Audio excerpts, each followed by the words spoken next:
like, yo, like, Beyond Hov really kicked it. Yes, like, yo, like 2 records, like, and not on that type of, but that wasn't the only time. Like, nah. Kicked it. No, and even after Big died, Hov still kept it a buck like that. That's right. Like me and Kim and the whole team got our crib in Inglewood. Used to pull up there all day. Pull up there all day. Anytime we doing any events, he come to pull into the crib, sit in the back with a do-rag on. You know, like, really on some shit like that. And people, you know, I don't think he get enough of that because I guess he had this, like, you know, pedestal now. Yes. People forget that he was a first. He was there. Project he's still that. Yeah. Like, don't understand, like, he's billionaire Hov to them, but when he see me and he around me, that is 534 yeah, no doubt. Jay-Z never let billionaire status erase his Brooklyn roots, and this story proves it. In this conversation, you can feel the loyalty, the money talk, and the history all come together. Bleek makes it clear that Jay didn't let wealth, investments, or business deals change who he was around the people that mattered. Even when he was pulling up to cribs in Jersey with elevators and Land Cruisers parked out front, Jay was still sitting in the back with a do-rag on, talking the same way he always did. Now that's rare in hip-hop. So many artists get caught up in the pressure of new money, but Jay-Z managed to balance it all while keeping ties to the same circle he started with. What I take from this is that true wealth isn't just about the numbers in your bank account. It's about keeping relationships intact when the money comes in. Think about it. Most partnerships in hip-hop fall apart when debt piles up, when investments go bad, or when someone feels cut out of the equity. But Jay showed that he could build an empire, deal with all the financial pressure, and still be loyal. That's why this clip hits so hard. It's not just about nostalgia or old stories. It's about what it really takes to build billionaire wealth without selling out the people who helped you get there. And when you hear Bleek talk about Jay like that, you know it's real. Now I'm about to play this clip for y'all, but before I do, I just need you to like, leave your thoughts down below in the comment section, and subscribe. Let's get into it.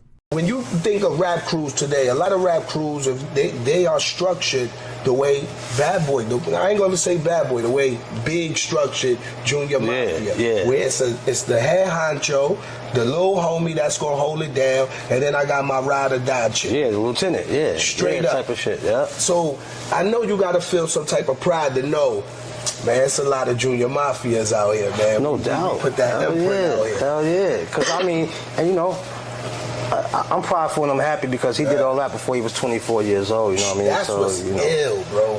He was on to something like super early, you know what I'm saying? Like, really just trying to put people in position, and he did.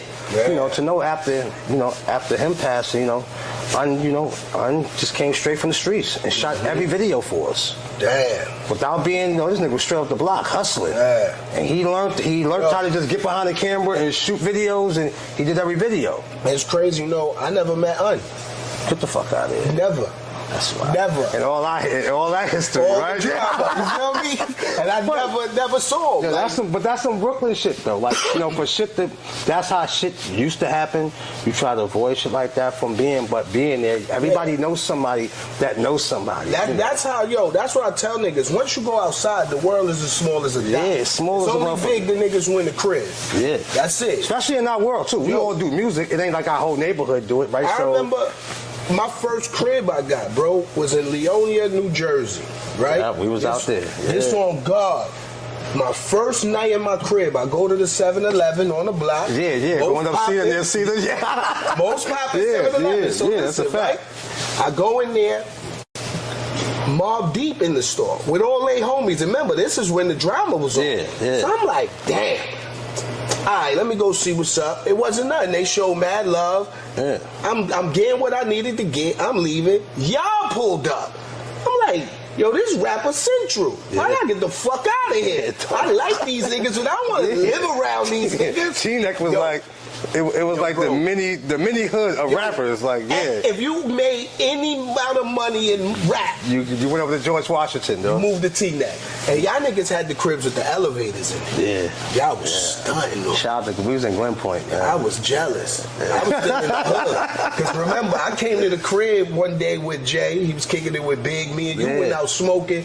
But me and you was talking. I don't even remember what you said that day.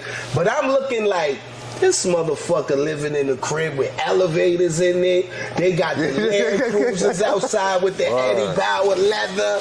And I'm going back to Marcy after this? I gotta get my shit together. Something ain't right. And that's crazy you said that, because I'm like, when you try to tell people about like stories and shit like that, I'm like, yo, like, Beyond Hove really kicked it. Yes, fuck them 2 records, like, and not on that type of shit, but that wasn't the only time. Like, nah, they was like, kicked it. No, and even after Big died, Hove still kept it a buck like that. That's right. Like, me and Kim and the whole team got our crib in Inglewood. Used to pull up there all day, pull up there all day. Anytime we doing any events, he come and pull into the crib, sit in the back with a do-rag on.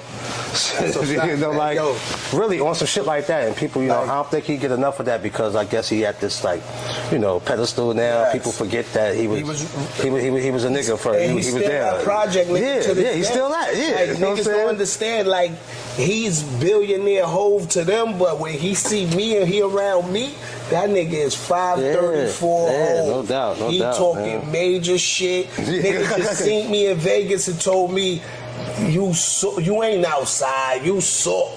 I'm like, nigga, I just walked 3 blocks from here and walked. You probably flew on a helicopter here. And came right here. I'm soft? Okay. I want to be like you then. Like, that's the love. But man, that shit is so, like, Jay and Big relationship was different, because I remember when they did I Love the Dough, right? When they first did I Love the Dough, it was this car wash in Brooklyn that Jay used to always take the range to. It was downtown, right? And it's so ironic, this is where he put the Barclays at, because it was right there on Flatbush Avenue. Oh yeah, I know what you're talking about. Straight right there, right? It used to be a car wash over there. And he came and picked me up. He like, yo, I want you to listen to this record and give me your honest opinion. And the nigga played I Love the Dough. And all you hear is, yo, 2 for 5, yo, better, 100 a night. I gotta see, nigga, you. I was like, my nigga, Brooklyn style. Oh, I'm gonna tell you something. You gonna be was y'all really shooting dice during that skit? Nah, we really just did that skit. But you wanna hear something even crazier? Go ahead. And this is on Rock Solid? Yeah. Everybody thinks that was me. I swear to God, I thought that was you. That was not me, bro. You lying. That's D-Dot. That's Angeletti. That's D-Dot. Yo, you fucking the mad rap. That's D-Dot doing that. I guess people think because he said I got a C. Yes. But it sounds like you got a C. Yeah, I know. You're talking about 100. Yeah. I got a C. Like, but some people was thinking like, yo, everybody to this day think that's me. That is not me. Yo, that's crazy. On that intro. That's why when you saying, I'm like, yo, I swear, I always thought that was you. I gotta tell my boy right now. Like, nah, it's cool. Shit, I took that credit. Yeah, that's me. D-Dot you said that, yo. Jay-Z never let the money break him, and Bleek just confirmed it. When we talk about billionaires in hip-hop, most people assume the loyalty fades once the bank accounts hit a certain level. That's where the arguments start. Some people like Dame Dash have openly said they feel Jay-Z switched up when the big money came in. They look at the business splits, the corporate deals, the roc-a-fella breakup, and they see disloyalty. But here's the thing, that's their perspective. That's not the only truth out there. Memphis Bleek and even Lil C's have shared stories that paint a totally different picture of Jay-Z. They both describe Jay as somebody who stayed loyal with the people who he came up with, even while still sitting at a billionaire table. What I take from this is that loyalty looks different depending on where you're standing. To somebody like Dame Dash, who was on the inside of those big financial decisions, the moves might have felt like betrayal. But to Bleek, who's had a lifelong relationship with Jay-Z, it looks like consistency.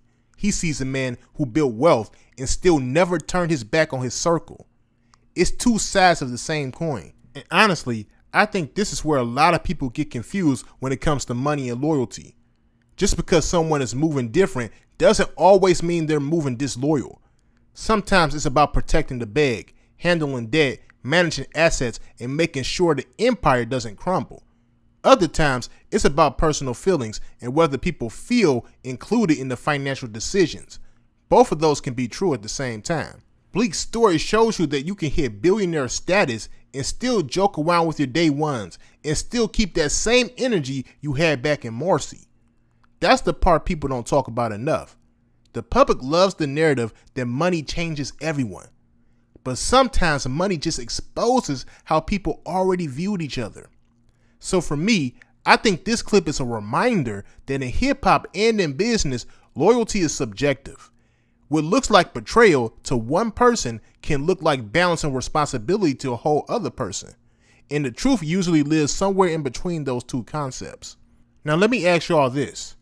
Do you think money really changes people, or does it just reveal how they've always been? And when it comes to Jay-Z, do you think his loyalty should be judged by Dame Dash's opinion, or by the people like Bleek and Lil C's who says he never switched up on them? Let me know y'all thoughts down below in the comment section, and make sure you like and subscribe. Peace.